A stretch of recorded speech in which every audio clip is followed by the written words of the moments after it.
بسم اللہ الرحمن الرحیم۔ حضرت امام باقر رحمۃ اللہ تعالی علیہ سے کسی نے سوال کیا کہ اے نواسہ رسول، وہ کون سے اعمال ہیں کہ اگر روزہ کھولنے سے پہلے کیے جائیں تو انسان کی سابقہ تمام گناہ معاف ہو جاتے ہیں اور اللہ پاک اس انسان کی ہر حاجت کو قبول کرتا ہے اور اس انسان کی ہر ایک دعا کو قبول فرماتا ہے؟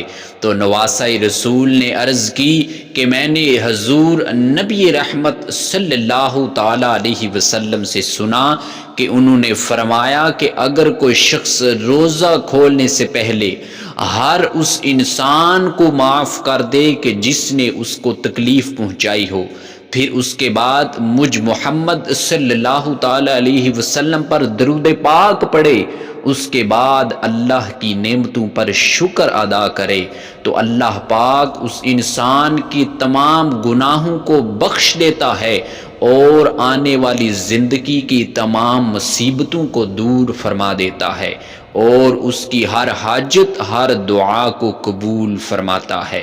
تو آپ دوست بھی روزہ کھولنے سے پہلے یہ 3 کام ضرور کریں۔ اللہ پاک آپ کو اپنے حفظ و امان میں رکھے۔ السلام علیکم ورحمۃ اللہ۔